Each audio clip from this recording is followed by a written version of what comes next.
It's time now for Mr. Keene, tracer of lost persons.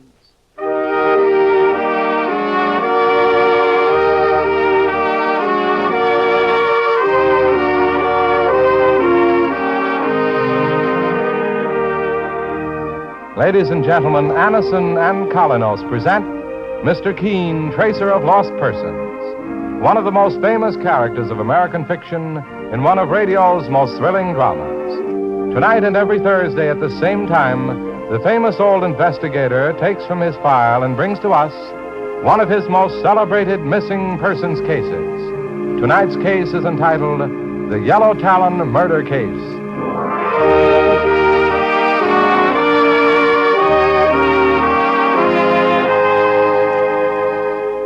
Today, many thousands of people are thankful to their physicians or dentists for first having introduced them to that remarkable preparation called Anison, which brings such incredibly fast and effective relief from the pains of headaches, neuritis, or neuralgia. Anison is like a doctor's prescription. That is, it contains not just one, but a combination of medically proven active ingredients. So ask for easy-to-take Anison tablets at your drug counter next time you suffer pains from headache, neuritis, or neuralgia. For most effective relief, use only as directed. I'll repeat the name for you. Anison. A-N-A-C-I-N.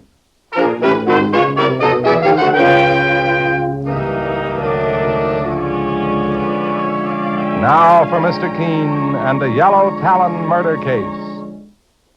Our scene opens in the study of a country home on the Hudson River, some 50 miles from New York. An attractive, auburn-haired young woman has just entered the room. And as she shakily picks up the telephone and dials a number, it is obvious that she is under some frightful strain.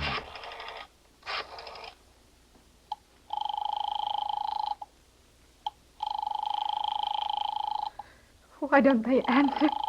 Why don't they answer?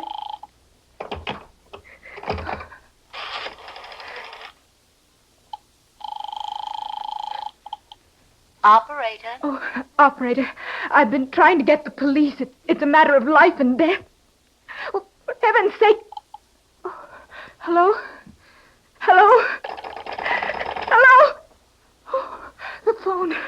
The line's been cut. The phone's dead.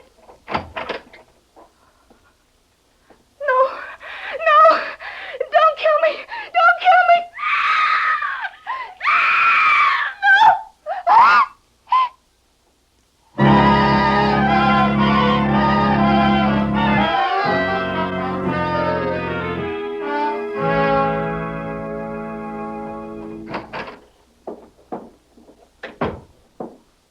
Can I help you, young fella? Are you Mr. Keene? Oh, I'm Mike Clancy, his partner. Mr. Keene's in his private office. Did you and this young lady have an appointment with him? No, I just hoped I'd get a chance to see him right away. It's rather important. Please, tell him Philip Carter's here. It's terribly urgent. Oh, here's the boss now. Mike, do you have the Roberts folder? Are you Mr. Keene, sir? Yes. My name is Philip Carter, and this is my fiancée, Eloise Gray. Could you possibly give us a few minutes of your time, sir? I'd be very grateful. Just what is it you want to see me about, Philip? A murder, Mr. Keene. It's Philip's sister, Helen. She was killed last night in Philip's home. Saints preserve us, but we didn't read anything about it in the papers, young fella. The family estate is 50 miles from here, on the Hudson. It will probably be reported in the newspapers later today. Well, sit down, Philip. And you, Miss Gray. Mike, we can let the Roberts matter drop for a while. Doesn't seem to be as urgent as this. Okay, Mr. Keene. Now, suppose you give me the details, Philip. My sister, Helen, was found in the study about midnight by our Uncle Jonathan. He's been living with us ever since the death of our parents years ago. I'll never forget last night as long as I live, Mr. Keene. I saw Helen's body, too. You were in the house at the time of the crime, Eloise? I was asleep. Philip's uncle woke me up and sent me into town for the police. The phone wires had been cut. How was Helen Carter killed? That was the most horrible thing of all, Mr. Keene. My sister had been strangled, and her throat was terribly lacerated. It was as if some gigantic bird with sharp talons or claws had attacked her. A bird? Saints preserve us. What made you think of a bird, Philip? Because of this. It was found near my sister's body. The police permitted me to bring it here when I told them I was going to ask you to enter the case, Mr. Keene. Well, let me see that, Philip. Mike, what do you make of this? Well, it looks like a talon, Mr. Keene. A yellow claw. Yes, the type of claw an eagle or a hawk might have. And yet this particular talon is too big for an ordinary hawk. If it actually came from a bird, the bird must have been gigantic. Sure, and it makes your spine crawl just to look at it, boss. Hey, it's as sharp as a razor. Yes. What other facts are there to the case, Philip? Well, according to Uncle Jonathan, he was awakened around midnight by some kind of horrible scream. At first he thought it was one of his pets, but later he changed his mind. What kind of pets did your uncle keep? Falcons. In medieval times, as you probably know, Mr. Keene, hunters would train falcons to help them bag their game. Well, I've never even seen one of them things. Well, a falcon is a hawk, Mike, and a very clever and ferocious bird. Hundreds of years ago, they were trained to go after small game. They can be quite wild and dangerous. Uncle Jonathan Briggs is an eccentric, I guess. He's been a little peculiar ever since he lost his fortune years ago and came to live with us. We've been supporting him. But it hasn't been difficult. Dad left a very considerable estate when he died. Your Uncle Jonathan and your fiancée, Miss Eloise, were the only people in the house at the time of your sister's murder? Yes, Mr. Keene. My sister Helen had a personal maid, Amy Parrish, but she had taken the evening off and she didn't return until very late. Philip, I think you also ought to tell Mr. Keene about Kim Bradhurst. And who is Kim Bradhurst? A neighbor. He was in love with my sister, and he used to make a pest of himself. I once had to throw him out of the house bodily because he annoyed her so. Was he questioned by the police? Yes, Mr. Keene, but he had an alibi. He was ill all day yesterday and in bed. He had a doctor visit him about 9 last night. Mr. Keene, Philip's sister Helen was one of my best friends and a wonderful girl. I never thought she made an enemy in her life until now. We were very close, Helen and I. And if I ever get my hands on the killer... Philip, please, don't talk like that. You frighten me. Let Mr. Keene and the police handle the case. There's been enough horror already. Your fiancée is right, Philip. No matter how you feel, the law must take its course. I understand that, sir. Will you come back to the house with us, Mr. Keene? Philip was afraid to leave me there alone after what happened. That's why I came with him to New York. Eloise was spending a few days with Helen while I attended a horse show near here. I've shown a few entries every year, but I only wish I'd never even thought of it this time. Maybe if I'd been at home last night, I'd have been able to save my sister's life. It was something you certainly couldn't foresee, Philip. Mike, suppose we drive out to the Carter estate, along with Philip and Eloise. I'll get the car, Mr. Keene. We're having my sister's funeral at 2 o'clock this afternoon. I guess we'll just have time to make it. Then suppose Mike and I go to your house, Philip. You and Miss Eloise can attend the funeral while we make a preliminary investigation. Whatever you say, Mr. Keene. This yellow talon is most strange, to say the least. Certainly it couldn't have been some monstrous bird. It's dreadful. It makes me shudder just to look at it. When I think of poor Helen, I know, it's shocking. But I promise you, Philip, I'll see this case through to the end, no matter how great the risk.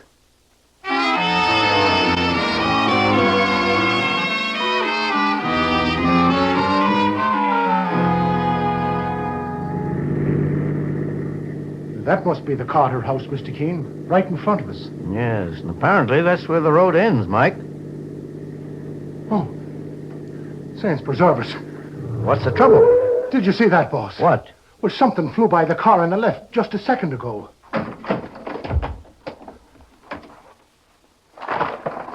Mr. Keene, look out. It's some kind of a hawk. Yes, Mike, it's a falcon. One of Uncle Jonathan's, I imagine. Why, it's flying back to the house. Try to see where it lands, Mike. There. There she goes. Up behind them gables on the roof. And she's a beauty, isn't she? Mr. Keene, who's that fella? Good afternoon, gentlemen. Good afternoon. By any chance, are you Philip Carter's uncle? Why, yes, I'm Jonathan Briggs. Who may you be? My name is Keene. This is my partner, Mike Clancy. Keene, the eminent investigator. You've come to look into the death of my niece, Helen. At your nephew Philip's request. I imagined you'd be at your niece's funeral, Mr. Briggs. I don't like funerals, Mr. Keene. I never attend them. Well, would you mind showing us to the house? Not at all. But let me tell you that you're just wasting your time here, Am I? as well as risking your life. The house is no good. It's cursed with bad luck. Well, we'll risk it, Mr. Briggs. Suit yourself. But just remember that I warned you. This way, Mr. Keene.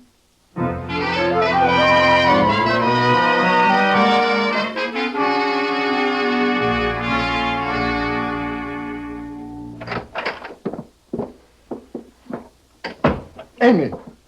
Amy, where are you? Fool maid's never around when you want her. Make yourself at home, Mr. Keene and Mr. Clancy. Well, thank you, Mr. Briggs. It certainly is a big house. Must be 20 or 30 rooms in this place. Yes, it's big. Big and cold. You don't seem to like it very much, Mr. Briggs. I don't, And why do you stay? because I can't go anywhere else.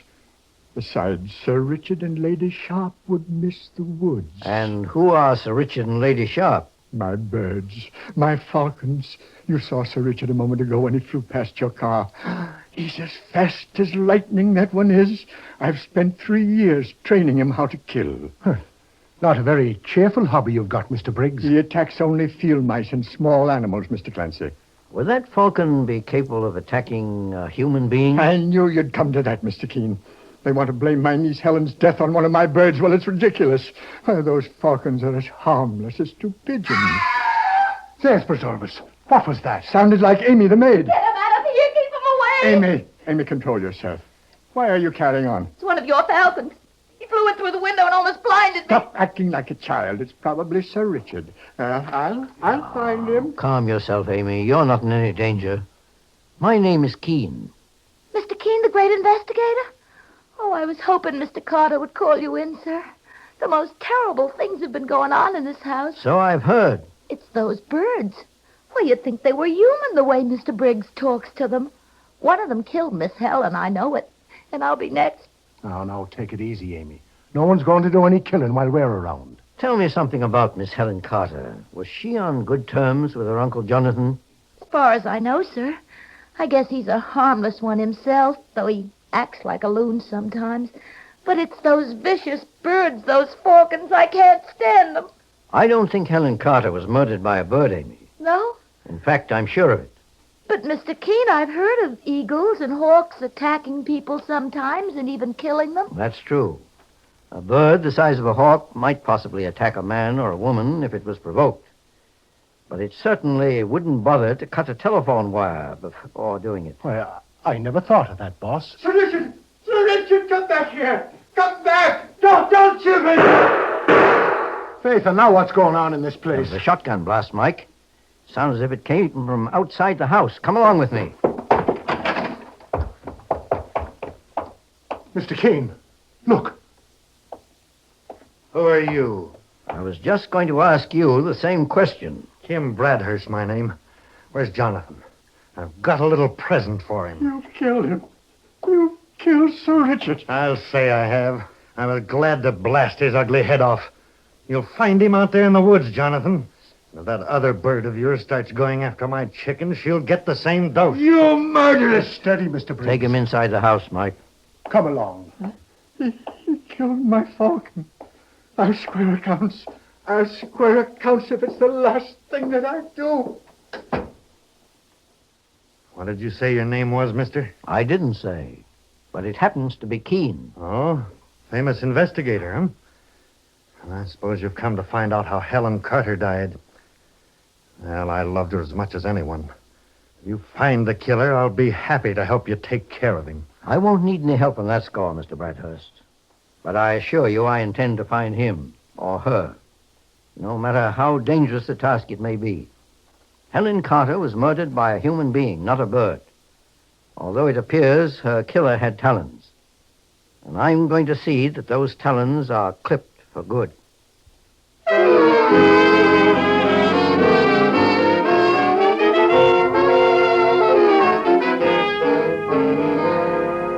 In just a moment, we'll return to Mr. Keene and the Yellow Talon murder case. Meanwhile, beware of unpleasing breath. It breeds between teeth. Get Colinos toothpaste with amazing dental floss action for a clean mouth and a pleasing breath. Most unpleasing breath breathes between the teeth, in the deep recesses where food particles can collect and decay. These are the places that must be reached to have a really clean mouth, a pleasant breath. Your dentist knows this to be true. Now, Colinos toothpaste gives you dental floss action. That is, sends thousands of active cleansing bubbles to penetrate hard-to-reach dental areas. Helps dislodge bits of food that can cause unpleasing breath and tooth decay. What's more, Colinos has high-polishing action. Brightens dingy teeth by removing ordinary yellow surface stains. Colinos is gentle, safe for even children's teeth and tender gums. Enjoy its cool, clean, minty flavor. Most refreshing toothpaste ever. Test Colinos in your own way. Keeps your teeth bright, your breath right. Colinos toothpaste is dentist approved, dentist recommended. Get the Colinos with dental floss action today. Save 31 cents on the giant economy size. Now back to Mr. Keene and the yellow Talon murder case. The strange and terrifying murder of pretty Helen Carter brings Mr. Keene, the famous investigator, and his partner, Mike Clancy, to the Carter home 50 miles from New York, the scene of the crime. The victim appeared to have been attacked by some gigantic bird, and the only clue discovered so far is a large, broken yellow talon, as sharp as a knife. Now it's shortly after midnight, and in the room Mr. Keene and Mike have been given, Mike is suddenly awakened from his sleep by the sound of someone moving about. Quietly, Mike reaches under his pillow for his revolver, and then raises himself on one elbow and prepares for action. Don't move. Whoever you are, mister, don't move or I'll shoot. It's me, Mike. Everything's all right. Mr. Keene, what are you doing, sir? I heard someone moving about the house. Don't put the lights on, Mike. Just slip into your robe and slippers and follow me. I'll be right with you, boss. Just 1 second. Ready, Mike? Yes, sir. Then follow me. This way, down the hall. This house seems to be as quiet as a tomb. I'm sure there's a prowler about, though. Boss, look. There's a light moving towards us at the end of the hall. Someone with a candle in his hand. Stand back against the wall until he reaches us. He hasn't seen us yet. Boss, it's... Yes, Mike. It's Philip Carter's uncle, Jonathan Briggs. Looking for something, Mr. Briggs? What are you doing, Mr. Keene? Spying on me? I was just wondering what you were up to at this hour. You and your partner here think I'm crazy, don't you? You think there's something wrong with my mind. On the contrary, I believe you're a lot more aware of what's going on than you appear. You're looking for a murderer, aren't you? You're looking for the man who killed my niece, Helen. Well, maybe you'll have 2 murderers on your hands. What do you mean by that? Kim Bradhurst killed my pet falcon. He killed one of my birds for no reason at all, because he wanted to see how miserable he could make me. Well, when I get my hands on Bradhurst, he'll wish he'd never been born. Mr. Briggs, maybe you ought to go back to your room. Don't touch me. I can take care of myself. I'm not as old and decrepit as my nephew seems to think. He may be supporting me, but... Let go! Help! Help me, someone! Mr. Keene. It's coming from that room, Mike. That's the maid's room, Amy's. The door's locked, boss. Break it down, Mike. Wait! I'll let you in. What's going on Why, here? it's Eloise, my nephew's fiancée. What's the trouble, Eloise? This maid, Amy, is a thief. She's got a room full of things that belong to Helen Carter. I heard her prowling around the house, and I followed her here to her room. I caught her with my purse. I left it downstairs on the table by mistake before I went to bed. Is that true, Amy? Well, I guess there's no point in saying no. You have the evidence. What's the trouble, Mr. Keene? What's going on here? I'm afraid your housemaid Amy is in a very difficult situation, Philip. She's evidently a thief. Look, Philip. The closet door's open. There's a pair of shoes that belong to your sister Helen. She even stole her clothes. Miss Eloise, what's happened to your hand? Why, you've got a cut on the palm, young lady. Amy scratched me when I tried to take my bag away from her. She fought like a wildcat. Well, what'd you expect me to do? Smile at you when you grabbed me? Anyway, I didn't take much. It isn't as bad as all that. I'm afraid it's a lot more serious than you imagine, Amy. You not only face a charge of larceny, but also one of murder in the first degree. Murder? Oh, no. No, I didn't kill Helen Carter. I swear I didn't, Mr. Keene. You can defend yourself in court, Amy. I'm asking Mr. Keene to see to it that you're placed under arrest. Well, at least give me a chance to call someone. An attorney? No, not a lawyer. Mr. Bradhurst. Kim Bradhurst, our neighbor. What's he got to do with this? Well, never mind. He owes me a little something, at least protection. Let me call him. That's all I ask. All right, Amy. Go ahead. I'll keep her company, boss, just to see that she behaves herself. Right, Mike. So it was Amy Parrish who murdered my niece, eh? Perhaps. But this case isn't quite finished, Mr. Briggs. We may be due for another surprise. In any event, we'll hear what Mr. Bradhurst has to say.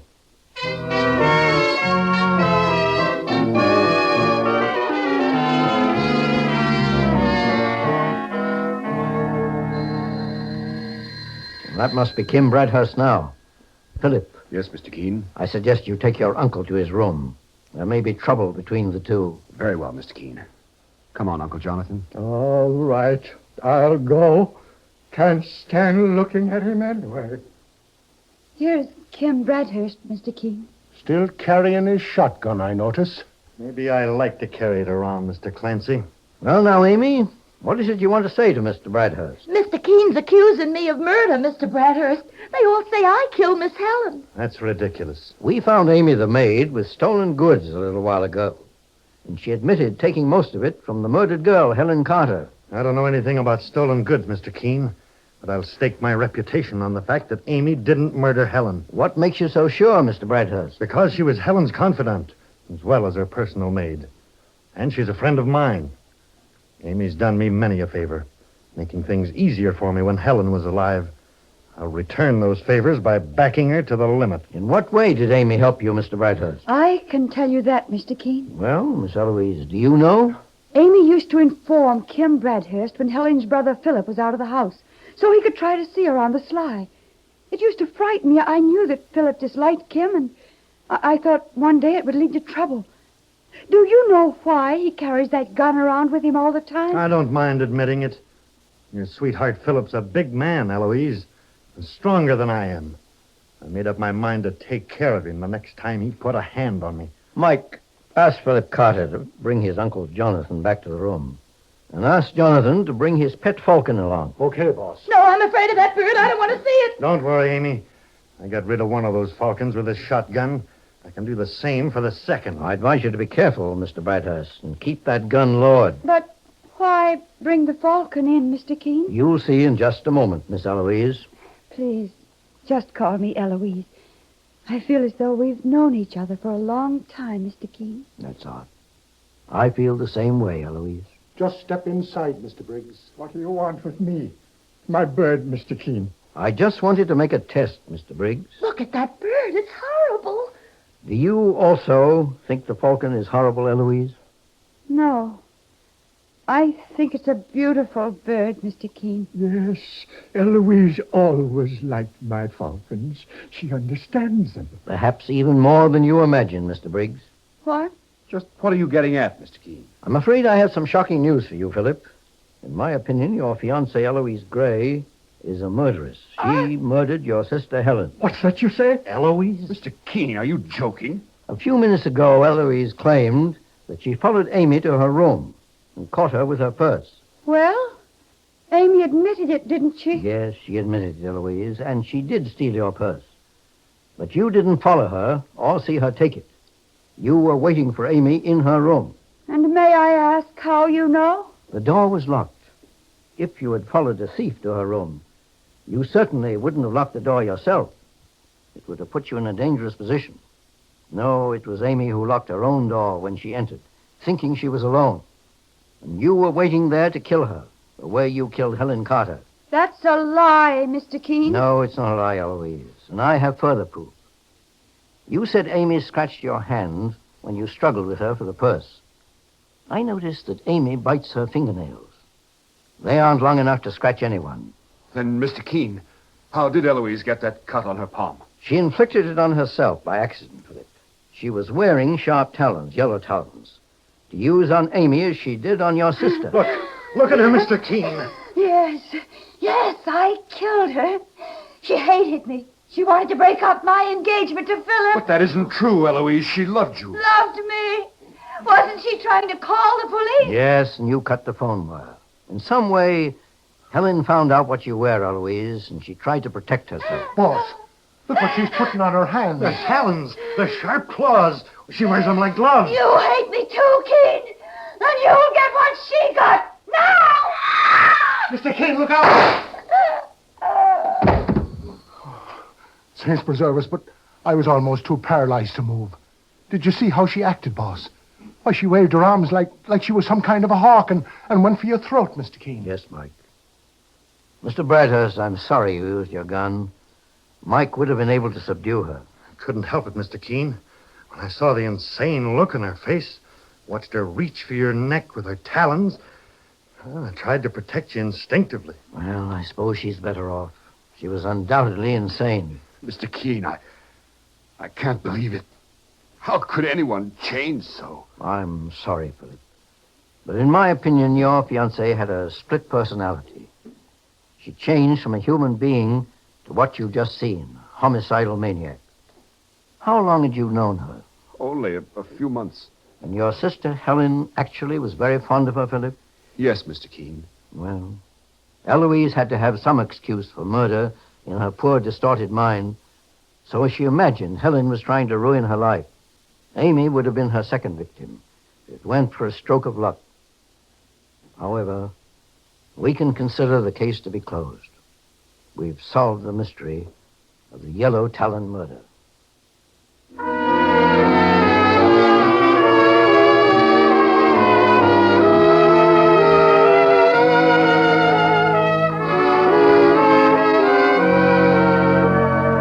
And so Mr. Keene finds the solution to the Yellow Talon murder case.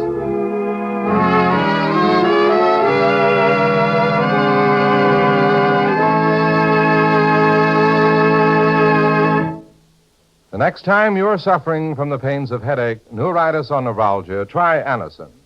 You'll bless the day you heard of this incredibly fast way to relieve these pains. Now, the reason Anacin is so wonderfully fast-acting and effective is this. Anacin is like a doctor's prescription. That is, Anacin contains not just one, but a combination of medically proven active ingredients in easy-to-take tablet form. Thousands of people have received envelopes containing Anacin tablets from their own dentist or physician, and in this way have discovered the incredibly fast relief Anacin brings from pain of headache, neuritis, or neuralgia. So next time such pain strike, take Anacin. For most effective relief, use only as directed. Your druggist has Anacin in handy boxes of 12 and 30, and economical family-sized bottles of 50 and 100. The name is Anacin, A-N-A-C-I-N.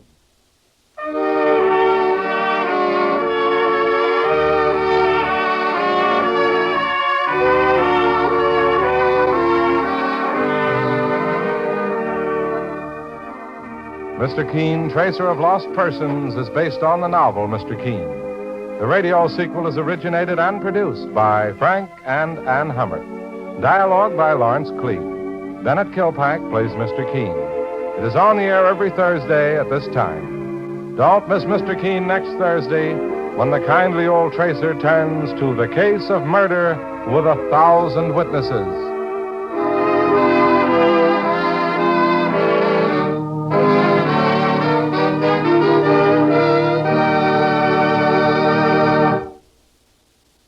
Ever suffer heartburn from acid indigestion? New Bicidol mints, medically proven, quickly rid stomach of that blown-up feeling anywhere, anytime. Bicidol mints give longer-lasting relief than baking soda, help prevent immediate return of the trouble, soothe irritated stomach lining, let you sleep when indigestion strikes at night. Carry new Bicidol mints for fast relief. And always have Bicidol powder in your home. Mr. Keene, Tracer of Lost Persons, will be on the air next Thursday at the same time. This is Larry Elliott saying goodbye for Mr. Keene and the Whitehall Pharmaceutical Company, makers of Anacin and Colinos, and many other dependable high-quality drug products. This is CBS, the Columbia Broadcasting System.